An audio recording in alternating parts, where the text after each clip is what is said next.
اکثر واقعہ بتاتا ہوں. ایک صاحب مجھے کہنے لگے کہ اتنے مسائل ہیں زیادہ اولاد اور 2 شادیوں میں کہ مفتی صاحب دیکھیں یعقوب علیہ السلام اتنے بڑے پیغمبر تھے, انہوں نے سیکنڈ میرج کی, کتنے بڑے مسائل کھڑے ہو گئے, بچوں میں آپس میں نفرتیں. پھر یوسف علیہ السلام آئے, تو اب اگر وہی ان کے 11 کے 11 ہی ہوتے ہنسی خوشی زندگی گزارتے, حالانکہ 11 بھی کم نہیں ہے. ایک اور انہوں نے 12واں پیدا کر دیا, وہ 12واں کتنی بڑی ٹینشن بنا ہے نا, کنویں میں ڈال دیا اس کو, اور پھر جو ہے وہ کنویں سے نکالا اور پھر غلاموں کی طرح بکا, ساری زندگی روتے رہے نا یعقوب علیہ السلام. یہ ہوتا ہے زیادہ بچے اور بیویوں کی ٹینشن, یہ ساری ٹینشن ایک جگہ. لیکن دوسری شادی ہوئی ہے اور 12واں بچہ یوسف وہ ایسا پیدا ہوا ہے کہ یعقوب علیہ السلام کہیں گے بھائی یہ ان میں سے کوئی بھی نہ ہوتا نا, خالی وہ اکیلا پیدا ہو جاتا تو وہ بھی مجھے کیا ہے, وہ بھی مجھے گوارا تھا. پوری سورہ اللہ نے نازل کر دی, انہی سے آگے پیغمبروں کا نسب چلا ہے, یوسف علیہ السلام سے آگے پیغمبروں کی, انہی میں سے پیغمبر پیدا ہوئے ہیں یوسف علیہ السلام کی اولادوں میں سے. تو لا تدرون ایہم اقرب لکم نفعا, قرآن کہہ رہا ہے تمہیں نہیں پتا ان میں تمہارے فائدے کا کون زیادہ ہے. یہ سورہ نساء کی آیتیں ہیں.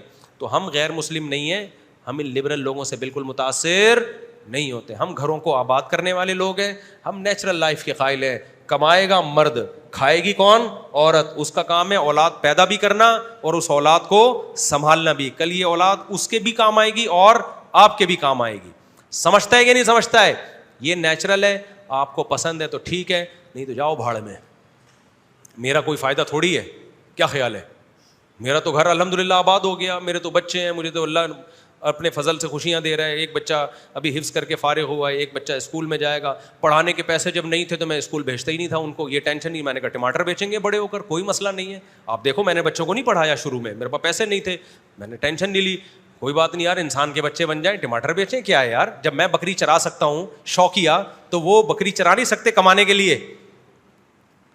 نہیں یاری میرا خیال ہے بات, اور حقیقت ہے, میرے دوست گواہ ہیں اس پر. میں نے کہا بھائی میں نہیں, میرے پاس پیسے نہیں ہے, میں کیسے اچھے اسکول میں پڑھاؤں بھائی. جب پیسے آ گئے تو ہم نے پڑھانا شروع کر دیا. سمجھتا ہے کہ نہیں سمجھتا؟ تو ہم تو ٹینشن لے ہی نہیں رہے, تو اس لیے بچوں کی اللہ ہمیں خوشیاں دے رہا ہے. پھر بھی اللہ کے ہاتھ میں, دل بدل دے تو کوئی بچہ آڑا ترچھا بھی نکل سکتا ہے بھائی. میں کوئی گارنٹی تھوڑی لے رہا ہوں میرے سارے بچے نیک ہی ہوں گے. اگر ایک آدھ اللہ نہ کرے آڑا ترچھا نکل جائے تو 16 میں ایک آدھ انسان کا بچہ بھی تو نکلے گا نا. کیا خیال ہے؟ ہمارے پاس آڑے ترچھے کے آپشن بھی ہے اور اچھے کے آپشن بھی ہیں. اسپیئر میں بگڑنے کے لیے بھی اتنے ہوں کہ اسپیئر میں رکھو بگڑنے کے لیے بھی کوئی. اللہ سب کو نیک بنائے. ابھی ایک بچہ میرا پڑھ کے ہی نہیں دے رہا ہے, تو میرا ارادہ ہے اس کو کسی کاروبار میں ڈال دوں میں. ابے تو ہٹا یہاں سے, تو تیرا کام نہیں ہے اسکول جانا. اس کو ابھی سے ٹماٹر کا ٹھیلا لے کے دے دوں, ابھی سے بزنس شروع کر. جب بڑا ہوگا تو ہو سکتا ہے سبزی منڈی میں ٹماٹر کی اپنی اس کی شاپ ہو. لوگ ٹینشنیں لے رہے ہیں, ہائے پڑھ نہیں رہا, نمبر نہیں آ رہے. مفتی صاحب کا بیان سن کے 2 پیدا کروا دیے تھے ہم نے, اگر 16 ہوتے تو کیا حال ہوتا. یہ تو شکر ہے 2 پہ اسٹاپ کر دیا. تمہارے لیے ایک بھی عذاب ہے, ایک بھی عذاب ہے, یہ بتا دوں میں. تمہارے لیے کیا ہے؟ ایک بھی عذاب ہے, کیونکہ تم دنیا کی محبت کی وجہ سے پال رہے ہو کہ کھلائے گا, ہو سکتا ہے نہ کھلائے کل, وہ ہو سکتا ہے جتنی امیدیں رکھ کے بیٹھے ہوئے وہ نہ دے آپ کو.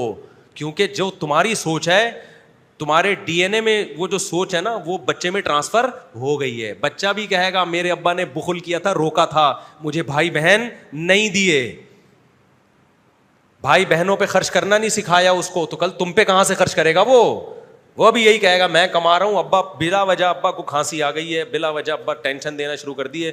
ایسا کرتے ہیں اولڈ ہاؤس میں جمع کرا کے جان چھڑاؤ یار ابا سے. میں مانتا ہوں اچھے لوگ بھی نکلتے ہیں, لیکن جو جس طرف سوسائٹی جا رہی ہے نا, فیوچر یہ ہونے والا ہے. تو اب بگڑنے کے لیے بھی رکھو 2-4, زیادہ ہوں گے تو 2-4 بگڑ گئے, اتنا ٹینشن. کیا خیال ہے بھائی؟ نہیں, اللہ کرے سارے نیک ہی بن جائیں. تو ہم نے تو ٹینشن لی نہیں, ہم نے کہا ٹماٹر بیچیں گے یار. ابھی بھی نہیں لیتا الحمدللہ ٹینشن میں. بس یہ ہے کہ برائی میں نہ جائیں, گالیاں والیاں نہ دیں. گالی والی ایک بچے نے ایک دفعہ دی تھی تو چترول لگا دیے تھے میں نے اس کو, پتہ نہیں کہاں سے گالی سن کے ترجمہ کر رہا تھا گھر میں آ کے نا, اس کو نہیں پتا ہوگا شاید, اس پہ طبیعت سے چترول لگا دی ہم نے. یہ چیزیں برداشت کے قابل نہیں ہے. تو ماحول اچھا رکھو. پھر بھی بگڑ گئے بھائی, تو بھائی ہم بگڑنا تو ایک بھی سکتا ہے. اگر بگڑنے پہ آ گیا نا تو اکلوتا جس کی بہت اچھی تربیت کرو ان کی بہت کمپلینس ہیں, وہ بھی بگڑے گا. نوح علیہ السلام کا بیٹا بگڑ گیا نا, تو یہ پھر ہمارے کنٹرول میں نہیں ہے. تو اس کا ایک طریقہ بنا لو, انسان کا بچہ رہے گا گھر میں, نہیں تو پتلی گلی سے نکلو, جاؤ. جب انسان بن کے زندگی گزارنی ہے, ہم تمہیں پالیں گے, تم تھوڑی ہم کو پالو گے. ہم نے بیٹے پیدا کیے ہیں, باپ پیدا نہیں کیا. اچھا یہ 2-3 بچے ہوتے ہیں نا, تو اگر وہ بگڑ بھی گئے, ماں باپ ان کا کچھ کر بھی نہیں سکتے. ماں باپ کہتے ہیں اس کو میں نکالوں تو میرا تو آخری سہارا ہی ہے. زیادہ ہوں گے جو بگڑ رہا ہے, گھر سے کیا کرو, پہلے بولو بھائی گھر میں جگہ ویسے ہی کم پڑ رہی ہے بھائی, کیا خیال ہے,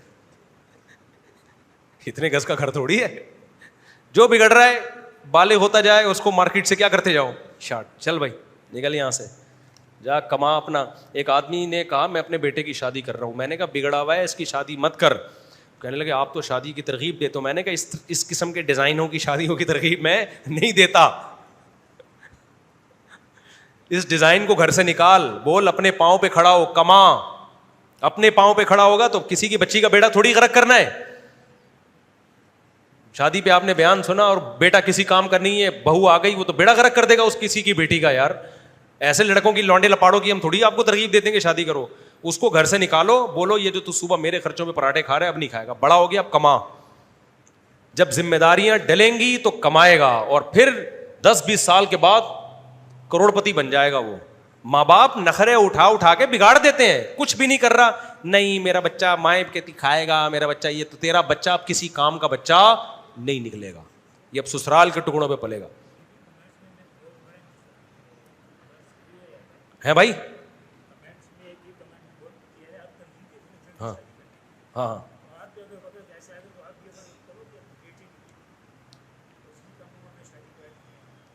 تو کرتی ہے, میں نے تو کی ہے اپنی بچی کی. ہاں تو اپنی بچی کی میں نے بالغ ہوتے ہی شادی کی ہے. تو یہ کہہ رہے ہیں آپ پر وقت ایسا آئے گا آپ اپنے بچوں کی عمر میں شادی کرو. میں تو کر چکا ہوں اپنی بچی کی شادی.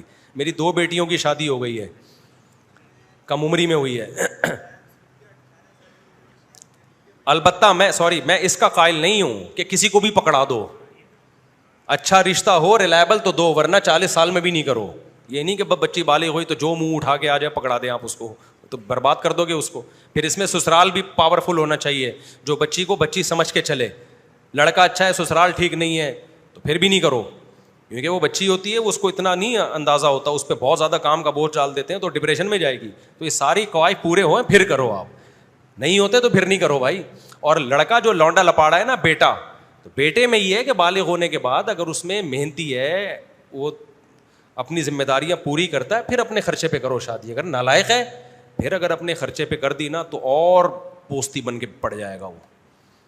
وہ ایک ہی کام تھا وہ بھی ہو گیا, بچے دبا کے پیدا کرے گا میرا بیان سن کے, کیونکہ ذمہ داری کس نے سنبھالی ہوئی ہے, ابا نے. تو اسپیڈ کو فوکس کرے گا وہ.